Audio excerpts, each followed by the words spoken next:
අරුණලු සමගින් උදාවන සෑමාලු දවසක්ම මැවුම්කාර දෙවිඳුන් වෙතින් අප ලබන තිලිනයක්.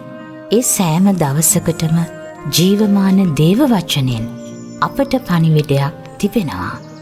ඒ පණිවිඩය පසක් කර දීමට දිනපතා දේව වචනය වෙත අපේ හදවත පිබර කරමු. ජීවිතාලෝකය ගෙන එන බයිබලෙන් පිටුවක්. අද දවසේ ඔබට කතා කරන්නේ සහෝදර නවීන් ප්‍රනාන්දු. සුබ උදෑසනක්. දෙවියන් වහන්සේගේ කරුණාවත් සමාදානයත් ඔබට ලැබේවා. අපි ඊයේ දවසේ බලාගත් කාරණය තමයි ගීතාවලිය 3 වෙනි පරිච්ඡේදයේ ඒ අබ්සලොම් පිළිබඳ යම් හැඳින්වීමක් තිබුණු නිසා අප මේ අබ්සලොම්ගේ චරිතය ගැන යම් ආකාරයට කතා කරන්නට පටන් ගත්තා. මන්ද බයිබලයේ හැම සිදුවීමක්ම අපිට කාලවලට කෙලවරට පැමිණි අපට ආදර්ශයක් බව අපි පළවෙනි කොරින්ති 10 වෙනි පරිච්ඡේදය බලාගත්තා. ඉතින් අපිට පෙනෙනවා මේ අබ්සලොම් නැගණිය තමන්ගේ නිවසේ කණවැන්දම් ස්ත්‍රියක් හැටියට ජීවත් වෙනවා. එය ඊටාම වේදනාකාරී වෙන්න පුළුවන්. ඉතින් මේකත් එක්ක ඔහු ජීවත් වුණා වෛරයත් ඇතුව. ඉතින් ඔහු සැලසුම් කරා තමන්ගේ පෙර මම ඊයේ ප්‍රකාශ කළ ප්‍රකාරයට අපේ ජීවිතයේ මෙවැනි දේවල් හරහා සෝදිසි කිරීම් වලට ලක් වෙනවා. ඒ සෝදිසි කිරීම් වලදී අපිට බෑ ප්‍රතික්‍රියා කරන්නට, එකට එක කරන්නට අපිට බෑ. ඉතින් අපිට පෙනෙනවා ඔහු සැලසුම් කරන තමන්ගේ සහෝදරයා මරණයට පත් කළා. ඔහු පැන දුවනවා. ඉතින් පැන දුවලා වසර 3ක් එක ස්ථානයක ඉඳලා තමයි නැවත වාරයක් ඔහු පැමිණෙන්නේ ඊශ්‍රායලයට. ඉතින් අපිට පෙනෙන දේ තමයි මේ දාවිත් රජුරෝ තමන්ගේ පළවෙනි පුතා මරණයට පත් වුණාට පස්සේ ඔහු ඒ අවුරුදු 3 සැනසුණා. ඔහුට දාවිත් රජතුමාට ආසාවක් තිබුණා මේ අබ්සලොම්ව බලන්නට. ඉතින් මේක යෝවාබ් ලෙස ස්ත්‍රියාවක් යවලා ඊට පස්සේ කොහොමාරි දාවිත්ගේ රජුරුවන් සමග සමාදානයකට ඇති කරලා මේ අබ්සලොම්ව ගෙන්නනවා මේ ඊශ්‍රායලයට. හැබැයි දාවිත් එතනදී බැහැ දකින්නේ නැහැ. ඔහු ළඟට යන්නේ නැහැ. ඒ මොකද දාවිත් දකිනවා මේ අබ්සලොම් තුල සැබෑ පසුතැවිලි වීමක් ඔහුගේ ජීවිතය තුල සිදු වෙලා නැහැ. අසාධාරණයක් වුණා. ඒ අසාධාරණය ඔහුව සෝදිසි කිරීමක්. ඒ සෝදිසි කිරීමේදී ඔහු ප්‍රතික්‍රියා කරා. ඔහු ඒක ඉවසා දරාගෙන සිටියා නම් ඊළඟට දාවිත්ට පසුව රජකම ඔහුට ලැබෙන්නට තිබුණා. හේතුව ඔහුට ඒ සිදුවුණු ක්‍රියාව අනුව ඔහු ප්‍රතික්‍රියා කරා. විරුද්ධව ක්‍රියා කරා. අපි දන්නවා දාවිත්ගේ ජීවිතේ සාවුල් මොනතරම් දේවල් දාවිත්ට කරාද. හැබැයි ඔහු කවදාකවත් ප්‍රතික්‍රියා කරන්න ගියේ නැහැ. ඉතින් ඔහු කවදාකවත් ඒ දේ කරන්න ගියේ නැහැ. ඔහු සමග එක අවස්ථාවකදී ඔහු සලුවේ කෑල්ලක් කපලා වතුර තබා ගත්තා. ඉතින් ඒ සලුව කපපු එක ගැනත් ඔහු ඉතාම කනගාටු වුණා. තව අවස්ථාවකදී අපිට පෙනෙනවා සාවුල් තද නින්දකට පත් වෙනවා. ඉතින් ඒ වෙලාවේ ඔහුට ඕන දෙයක් කරන්න පුළුවන්. ඉතින් මේ සහෝදර අපිට පෙනෙනවා අබ්සලොම් සහ දාවිත් අතර තියෙන වෙනස.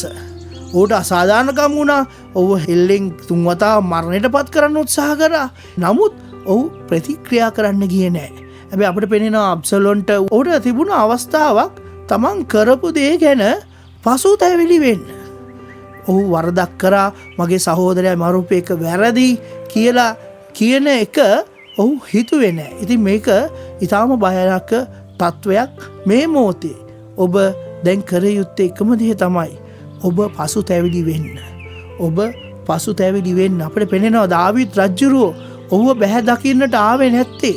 ඔහු තුල සැබෑ පසුතැවිලි වීමක් හටගත්තේ නැති. මගේ පාපය ගැන පසුතැවිලි වුණා නම් දාවිත් රජ ඔහුව පිළිගනි. ඉතින් ඔහු එසේ නොකරන හේතුව තමයි ඔහු පසුතැවිලි වුණේ නැහැ තමාගේ සහෝදරයා මරණයට පත් කිරීම ගැන. ඉතින් මක්නිසාද දේව කැමැත්තට එකඟ වූ ශෝකයේ තැවෙන්ට කාරණයක් නොවන්නා වූ ගැලවීම පමුණවන පසුතැවිල්ල හටගන්නේ. නමුත් ලෞකික ශෝකය මරණ උපදායවයි. ඉතින් මෙතන පසුතැවිලි වීම වර්ග දෙකකට කැමැත්තට එකඟ වූ ශෝකය තැවෙන්නට කාර්යයන් නොවන්නා වූ ගැලවීම පැමිණෙනවා.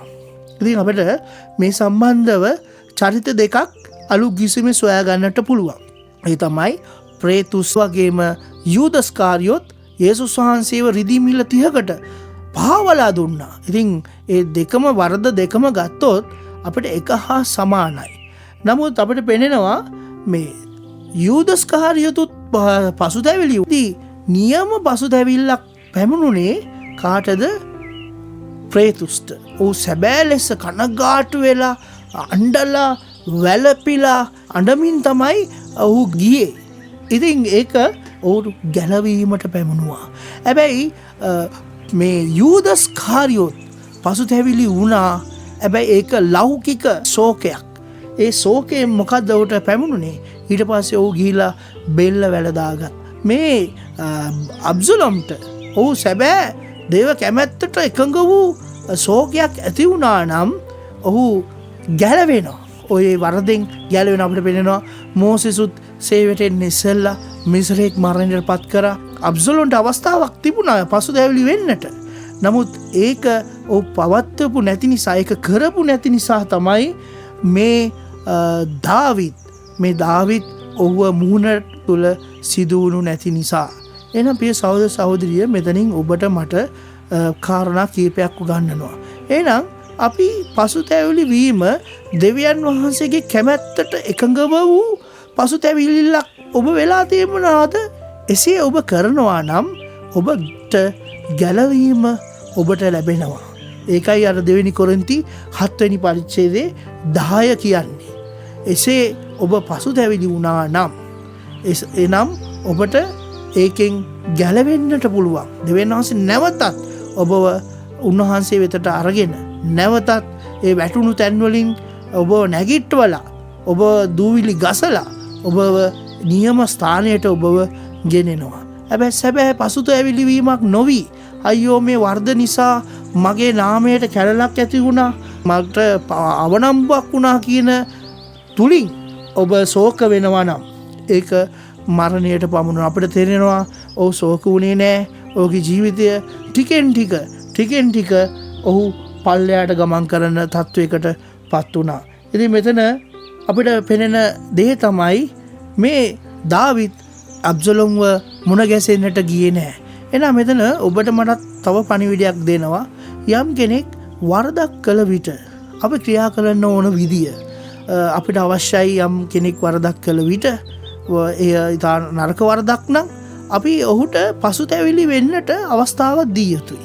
අපි යම් ආකාරයක නිශ්ශබ්දතාවයක් අපි තබා යුතුයි. ඒක අපිට පෙනෙනවා කොරින්ති පොතේ යම් ආකාරයකට තමන්ගේ පියාගේ දෙවෙනි විවාහයේ සුළුමව තියාගත්ත කියලා. එතකොට කොරින්ති සභාවේ අය නිශ්ශබ්දව හිටියා. හැබැයි පවුල්තුමා ඔහුට කියනවා ඒ කෙනාව තුරන් කරන්න කියලා.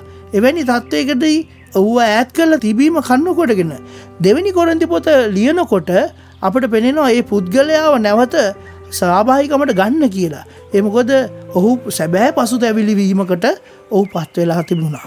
එහෙනම් දැන් අපිට පෙනෙනවා මෙන්න මේ සත්‍යය.